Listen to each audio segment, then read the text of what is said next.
Hola hermanos, muy buenos días. Espero que estén muy bien. Sean bienvenidos a este devocional ya de inicio de año y como bien ayer el hermano Edwin lo anunciaba, los devocionales de este año van a estar enfocados precisamente en cada una de las lecturas devocionales que tengamos, en cada una de las lecturas que vamos a estar realizando día con día como iglesia. Hermanos, es de gran gozo para mi vida poder ver ahí en el grupo de WhatsApp cómo les de bendición a sus vidas y cómo comparten de que ya leyeron los capítulos. Hoy, hermanos, tocan los capítulos 8, 9, 10 y 11, debido a que son capítulos relativamente cortitos. Entonces, hoy tocan esos 4 capítulos de lectura, hermanos, para que también los tengan en cuenta. Hoy toca leer Génesis 8, 9, 10 y también hasta el versículo 11. Y vamos a ver precisamente en esos 4 capítulos, vamos a ver ya cuando finalmente Noé llega al otro extremo de la tierra. Noé llega a esa parte de la tierra seca y vaya, se termina, por así llamarlo, el castigo o este gran diluvio. Ya llega a su fin, se secan las aguas. Y precisamente también con lo comentaba mi hermano Edwin en el devocional pasado, en el cual aprendimos que a quien Dios llama, capacita. Y un ejemplo práctico de ello fue Noé. Pero también el hermano Edwin comentaba respecto a Enoch, cómo así como Enoch, la iglesia será arrebatada. También muchos teólogos llegan a ver o llegan a pensar o también llegan a interpretar respecto, hay para que lo mediten, respecto a que muchos opinan que el arca de Noé también es una forma en la cual será el pueblo de Israel, porque va a ser guiado a través de la tribulación o a través de esos tiempos, ¿no? Muchos teólogos lo llegan a interpretar así, llegan a interpretar que el arca también puede ser vista como el pueblo de Israel en el periodo tribulacional, porque solamente de quién dependían, de la mano de Dios, o solamente de quién van a depender, de la mano de Dios, así como esta arca dependía totalmente de la mano de Dios. También vamos a ver en este capítulo cómo se da el pacto, o algo llamado el pacto noético. Vamos a ver qué pacto hace Dios con Noé y cómo éste lo cierra con un broche que se llama arco iris. Y desgraciadamente a mí me da mucha tristeza cómo ese pacto o esa manifestación del pacto de Dios con Noé, con la humanidad, me da tristeza ver cómo hoy en día es un símbolo de pecado, es un símbolo del pecado del hombre, es un símbolo en el cual muchos salen a las calles a hablar a favor de un pecado que para Dios es repudiable, que lo vamos a ver en Sodoma y Gomorra. También vemos también después del pacto de Noé, entre los capítulos 9, vamos a ver también la embriaguez de Noé. En el versículo número 10 vamos a ver, en el capítulo número 10 vamos a ver también la descendencia de Noé, vamos a ver cómo es la descendencia de Noé. Y en el capítulo 11 vamos a ver vamos a ver esta parte llamada, yo creo que todos la conocen, la Torre de Babel, y es donde también en este capítulo 11 también vamos a ver un poquito de la descendencia de Tare. Y dentro de la descendencia de Tare, descendientes de Sem, vamos a encontrar también ahí a Abraham. Ya vamos a encontrar a este personaje muy importante dentro del Génesis, muy importante el personaje de Abraham. Entonces, pero el día de hoy, hermanos, como bien lo hacemos, pues nada más nos centramos en una parte. Y yo me quiero centrar en la parte de la Torre de Babel, porque quiero que se den cuenta de esto. Capítulo 11, y voy a leer los primeros 10 versículos. Tenía entonces toda la tierra una sola lengua y unas mismas palabras.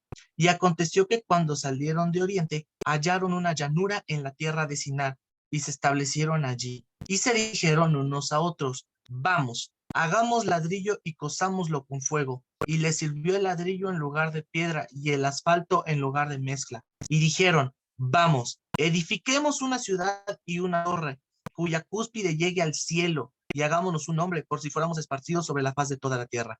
Y descendió Jehová para ver la ciudad y la torre que edificaban los hijos de los hombres. Y dijo Jehová, he aquí el pueblo es uno, y todos estos tienen un solo lenguaje, y han comenzado la obra, y nada les hará desistir ahora de lo que han pensado hacer. Ahora pues, descendamos y confundamos allí su lengua, para que ninguno entienda el habla de su compañero. Así los esparció Jehová desde allí sobre la faz de toda la tierra, y dejaron de edificar la ciudad. Por esto fue llamado el nombre de ella, el nombre de ella Babel, porque allí confundió Jehová el lenguaje de toda la tierra y desde allí los esparció sobre la faz de toda la tierra. En este pasaje o en estos 10 versículos hay algo que a mí me llama en principal la atención. Primero que me llamó la atención, también vemos pecado inherente ahí, vemos y el pecado, uno de los primeros pecados que nosotros podemos notar es precisamente, nosotros podemos ver en capítulos anteriores que a lo que Dios llamó en ese entonces fue a que se multiplicaran y se esparcieran, que llenaran toda la tierra. Ese fue el mandato de Dios, multiplíquense y llenen toda la tierra, llenen toda la tierra. ¿Y qué es lo que hicieron? Ah, no, pues los hombres dijeron, ay, vamos a juntarnos. Se dan cuenta.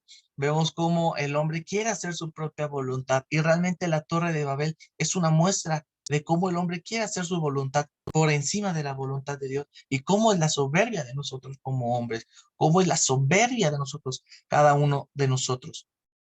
Donde también podemos ver a la soberbia ejemplificada en su máximo esplendor es en el versículo número, perdón, en el versículo 4, y dijeron, vamos, edifiquemos una ciudad y una torre cuya cúspide llegue al cielo y hagamos un nombre por si fuéramos esparcidos sobre la faz de la tierra. Y hagamos un nombre, es decir, cuando ellos mencionan o cuando la Biblia dice que ellos querían hacerse un nombre, es porque también querían un lugar similar al de Dios. Y ese es uno de los máximos anhelos del hombre, ser su propio Dios, ser nuestros propios dioses. Y esa es una muestra de la naturaleza caída de cada uno de nosotros. Y esa fue una evidencia de la naturaleza caída en estos hombres, que fue que querían darse un nombre. Es decir, queremos ser reconocidos y queremos ser alabados como dioses. Y realmente este pasaje también nos puede recordar al primer día en Génesis con Adán, cuando vimos cómo Satanás tentó a Eva, mejor dicho, cómo tentó a Eva y le dice, y seréis como dioses, serán como Dios. Y ese fue también una parte de la gran tentación a Eva, y seréis como dioses. Y aquí no está ocurriendo lo mismo, es el mismo engaño de manera diferente y situación diferente. Aquí Satanás no le está vendiendo la idea, pero aquí lo que ellos están sacando es de su propia naturaleza. ¿Y si nos hacemos un nombre para ser reconocidos? Queremos llegar a la altura de Dios, queremos llegar al trono de Dios para también nosotros decir, ya hasta aquí he llegado, yo soy mi propio Dios. Queremos usurpar, ¿cuántas veces no hemos querido también usurpar el lugar de Dios? No solamente en nuestras vidas, sino en todas las situaciones. Queremos usurpar el lugar de Dios porque queremos recibir la gloria, queremos recibir alabanza, queremos ser glorificados. Y eso es una muestra de la soberbia que hay en nuestros corazones. Entonces, hermanos, y aquí lo tercero que quiero mostrar es que no importa la voluntad del hombre no interfiere en los planes de Dios, porque vean en qué terminó, en qué termina en el versículo 9. Por esto fue llamado el nombre de ella Babel, porque allí confundió Jehová el lenguaje de toda la tierra, y desde allí los esparció sobre la faz de toda la tierra. Es decir, la voluntad de Dios, a final de cuentas, se cumplió. Por las buenas, Él les dijo, multiplíquense y espárzanse, llenen toda la tierra. No lo hicieron, ellos se conglomeraron. Y de hecho, ese es el pecado en el cual, ese fue el principal pecado, que se conglomeraron, porque la orden fue, espárzanse. No, ellos se juntaron. Y conforme ellos se juntaron, empezaron a levantar, ¿para qué? Para levantar un monumento a su soberbia, la soberbia del hombre.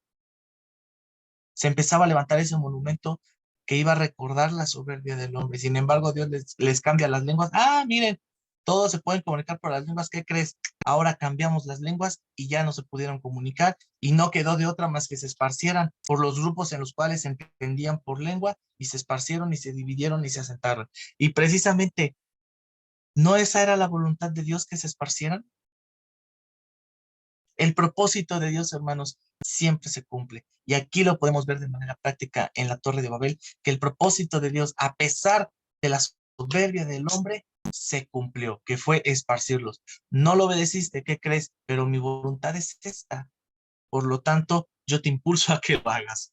Entonces, hermanos, no seamos tercos a la voz de Dios. No queramos construir monumentos en, yo soy, yo soy, yo soy. No, hermanos, que todo sea para la gloria y para la honra de Dios. Amén. Entonces, bueno, este es el devocional del día de hoy. Día de mañana, siguen las lecturas bíblicas, por favor, estén al pendiente, lean su Biblia. Realmente no saben cómo me gozo en leer que ya leyeron los capítulos del día de hoy. Entonces, hermanos, les mando un fuerte abrazo, que Dios los bendiga y sigamos leyendo la palabra de Dios juntos. Ánimo.